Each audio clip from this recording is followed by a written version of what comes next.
But disappointment is an expectation not met. So when I have an expectation personally to win and I lose, then of course I'm disappointed. Of course I'm sometimes shocked. I'm upset. It's painful to lose. When you invest all this time, money, and effort and you lose, it's painful. And it's a slogan I live my entire life with. It is what it is. The faster you can bridge the shock, disappointment, failure, sadness, pain, whatever feelings you get out of that failure, and bridge to it is what it is, the faster you can recover from the failure. Okay, and why is that important? Because failure is a dead stop in momentum. When you failed at something, you feel the energy just leaves your body. You peel back the onion, because once you say, well, why did we fail? Or why was the outcome like that? Then you start to take the emotion out and start rationalizing. What I do is I visualize, like my memory, I'm visualizing the whole trial. What was said, what was done, what was asked, what was answered. Okay, this. Could we have done it this way instead? Should we have asked it that way instead? Well, we heard that response, but did we follow it up with the right question? You start to replay in your mind and you start asking why or how come things happen.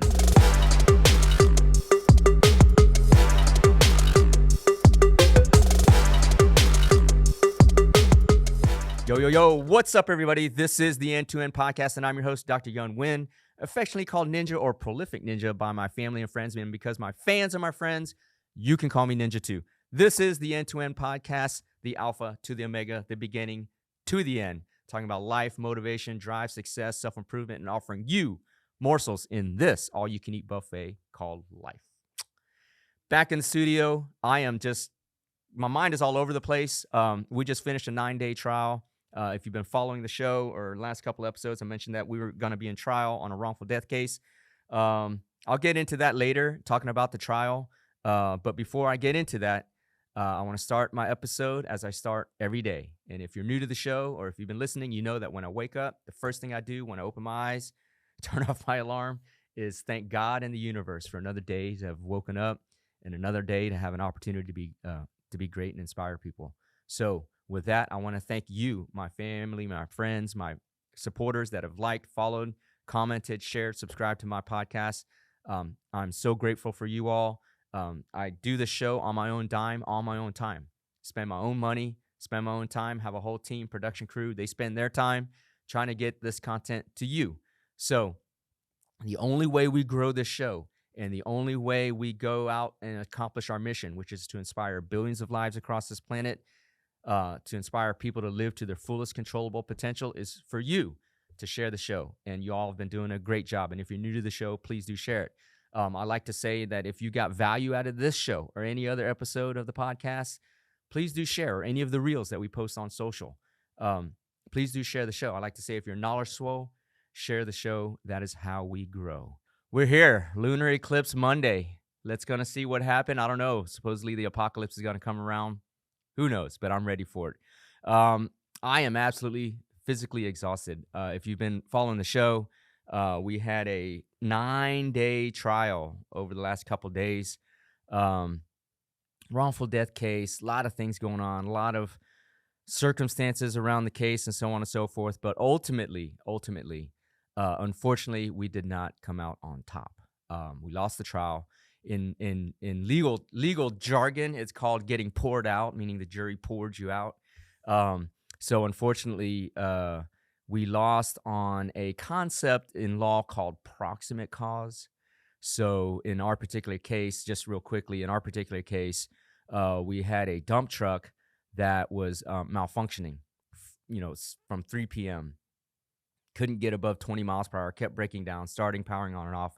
And so they just chugged along for the next 6.5 hours across all of these. Throughout these 6.5 hours, the right thing to have done was just pull off the road and call for help, call a tow, get to a mechanic, whatever. We had several experts, even the other side's experts, say the right thing to do was pull off the road. Anyway, this driver keeps going, and then stalls dead in the water in the middle of a dark rural stretch of road, and our client just goes straight into the back of it. And so what happened was that the jury came back saying yes, all of these instances from 3 p.m. to I think 9:30 p.m. they should have pulled off the road, and that was negligent. It was not the proximate cause of the actual 5-second collision. In other words, not having pulled off the road, it was not enough in proximity to the actual event of where the car ran into the back. And basically, they decided that without any evidence, that our guy was just not paying attention, which I can see now in retrospect. But negligence was there, but it just wasn't proximately close enough to the actual what's called the occurrence or the crash. And so, unfortunately, we didn't come out on top. And in Texas, if you don't, if they find you more than 51% responsible, then you don't get anything. So that was the last 2 weeks, and I'm physically, mentally exhausted. So I don't know how this podcast is going to roll, but the point of this podcast is how do you deal with disappointment and, in a way, failure? Okay. A lot of podcasters do not talk about this at all. They always talk about how great life is, how I did this, how I just, made all this money, bought this new exotic car, new watch, whatever. So I'm going to go into an area or territory where not a lot of podcast topics or podcasters talk about, which is disappointment and failure, and how to handle that. And I think I talked about this earlier in a prior episode about how to deal with failure, but I'm going to dig a little bit deeper. Okay. When I come from a view, I have a finance background that went and competition background, and you all, if you've been listening a while, you understand that I believe in ultimate karmic balance. For every positive is negative, and so on. Well, that's the same thing when it comes to competition and wins and losses. Okay. It is a zero-sum game. Zero sum means for every win, there's got to be a loss. Think of the stock market. For every dollar somebody makes, somebody else loses a dollar. There's no like extra balance or extra money available when you're talking about stock market, stock trading, or any type of trade. It's a win. It's a zero sum. They call it zero sum game. For every win, there's a loss. Same thing in athletics. There's a winner and a loser. There's no like, congratulations, you won the in-between, you tried really hard prize. There's a winner and a loser. Think of March Madness. As good as some of these players are and they take moral victory, so to speak, there's a winner and a loser. South Carolina women's won, Iowa women's lost. Tonight, the men's are going to play. So UConn or Purdue, there's going to be a winner or a loser. And that is life. That is life. So once you accept that in any type of scenario where you are hinging on an outcome or you're waiting on a decision, it's a win and loss. It's a win or a loss. Okay? So how does that relate to disappointment? Well, disappointment is just an expectation not met. Okay? I'm going to repeat that again. Disappointment is just an expectation not met. Right? You can get close, right? But if you understand that life is wins and losses, binary, zero-sum game, you're the winner, you lose. Right? There's not, I got so close and I didn't win. It's you lost. Right? A lot of times they say second place is the first place loser because you didn't win. And that's life. It's okay. That's going to trial. You win or you lose. You leave it up to the jury, win or loss. So, but disappointment is an expectation not met. So when I have an expectation personally to win and I lose, then of course I'm disappointed. Of course I'm sometimes shocked. I'm upset. It's painful to lose. When you invest all this time, money, and effort and you lose, it's painful. When you spend a career, perfecting your basketball game and you get to the final championship of that moment and you lose, that's painful. That's very painful. It's very disappointing because it is an expectation not met.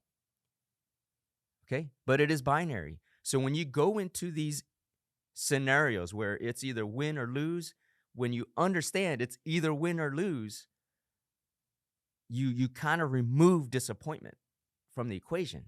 You didn't get the expectation you wanted, but it takes the emotion out of it, knowing that you either win or lose. It's 50-50. The loss is an expected outcome, right? So in a way, it is an expectation met because it's binary. It's win or loss. Okay. So in this particular case with trial, yeah, we're disappointed. Put a lot of time, effort, and energy averaging during the course of trial, averaging, I don't know, 2-3 hours of sleep a night. Just the way it went, things out of our control. The judge, technicalities. There's the facts of trial, and then there's the procedure of trial. All these things. Ultimately, yes, very disappointed we lost. Very disappointed we lost. Very disappointed for our clients that we lost. But going into it, that's why you go to trial, because you don't really know. It's 50-50. Like if all the facts were on our side, we'd have settled the case a long time ago for a lot of money. But there's like toss-up situations where ultimately we had to go to trial. So understanding that it was 50-50 win or loss took a lot of the disappointment personally, that this thing out of it, right? So as I mentioned, my immediate reaction, I told this to my colleagues and my team, I was shocked at the verdict, but not disappointed. Shocked, but not disappointed. Two different things. Shocked, like how did they get to this conclusion that our guy wasn't paying attention without any evidence? Or alternatively, not as disappointed because I knew it was a toss-up. It was a 50-50. Okay, this is personally not disappointed for the clients, but not me personally. So, but then I look at it, then let's move on to failure. How do you deal with failure? Okay. A lot of people emotionalize failure really hard, really, really hard. It's painful, like I said before. It bothers you. You're just like, man, what, but once the initial, for me personally, and this is what I'm recommending to you, once that initial hit of failure, you're like, damn, we failed, right? Immediately, I'm going to get a reaction. Of course, that's human nature. We all react to failure. Damn. But the sooner you can get to the point, and this is the slogan in our law firm, and it's a slogan I live my entire life with, it is what it is. The faster you can bridge the shock, disappointment, failure, sadness, pain, whatever feelings you get out of that failure, and bridge to it is what it is, the faster you can recover from the failure. Okay, and why is that important? Because failure is a dead stop in momentum. When you failed at something, you feel the energy just leaves your body. You're like, fuck. Like, I can't believe this happened. You're incredulous, you're shocked, you're just like, damn. What just happened? Got hit by a Mack truck. Pun intended, actually. Right? But the faster you can get to it, okay, we fucked up, we failed, whatever, but it is what it is. Okay? Locking into it is what it is allows you to compartmentalize that failure event, whatever it was, whatever it is. You lost the game, you failed on a test, your relationship broke up, you had a massive argument with your coworker, you lose a trial. But once you put it into it is what it is, you get to compartmentalize and box it up. In my mind, I go back to the Rubik's Cube. I put it into a Rubik's Cube, and then you go to why. It is what it is, and why is the outcome what it was? Why? Once you ask why, then it opens up like an onion, right? When you peel back like a awesome blossom from, what's that restaurant? Outback. You peel back the onion, because once you say, well, why did we fail? Or why was the outcome like that? Then you start to take the emotion out and start rationalizing. What I do is I visualize, like my memory, I'm visualizing the whole trial. What was said, what was done, what was asked, what was answered, okay, this, could we have done it this way instead? Should we have asked it that way instead? Well, we heard that response, but did we follow it up with the right question?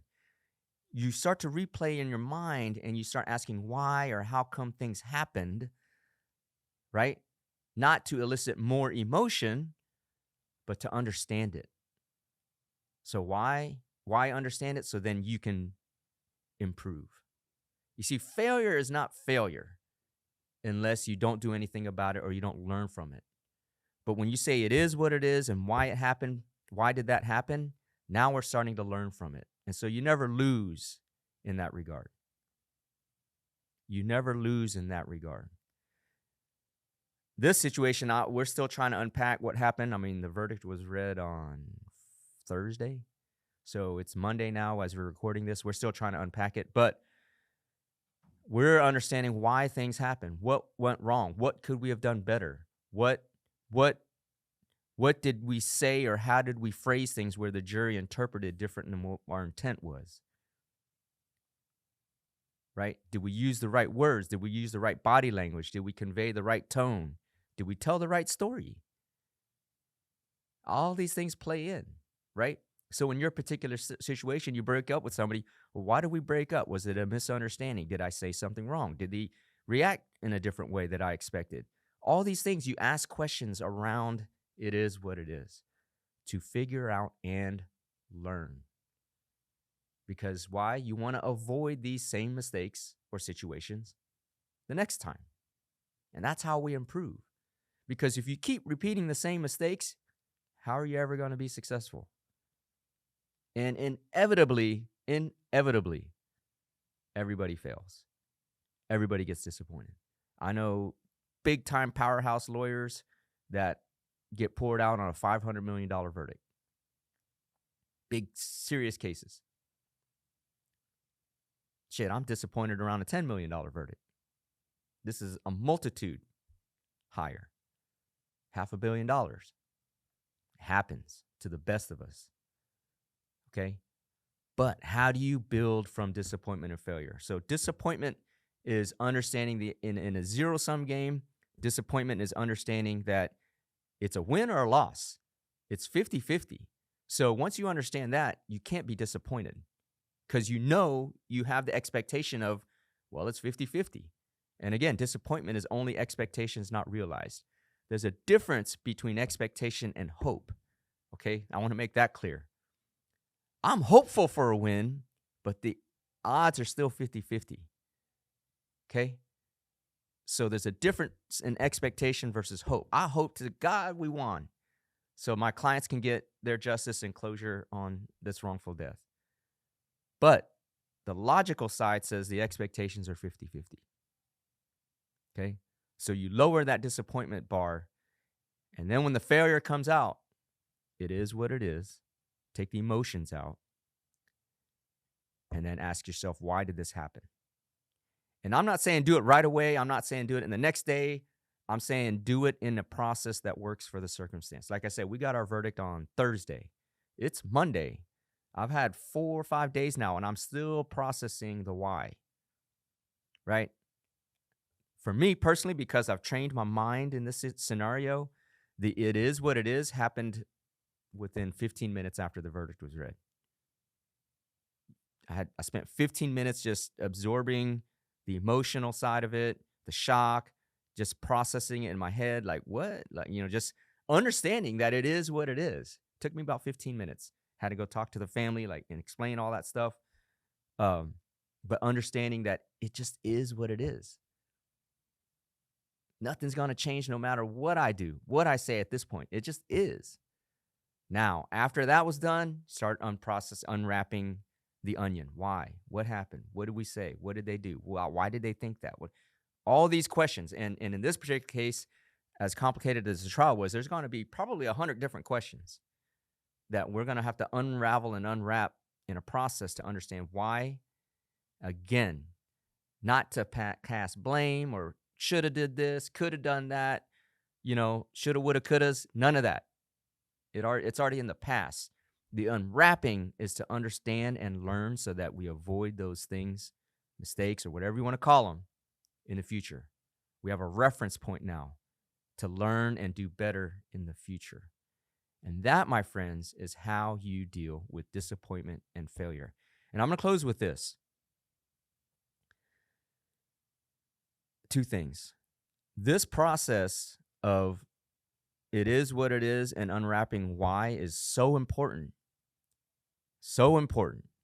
Because again, failure is a momentum stoppage. You're on your path to success and you failed at something, your momentum just goes to zero. You could be cruising at 100 miles per hour, something unexpected happened, you fail, and you're at zero. So the faster you can wind this it is what it is and why, the faster you do what? Regain momentum. You got to start building on that momentum. You cannot build momentum if you're just in your emotions. Oh, why did this happen to me?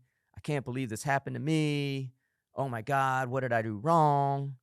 You know, all these things. You cannot have self-pity. You cannot just live in it, live in the failure. You cannot live in the failure.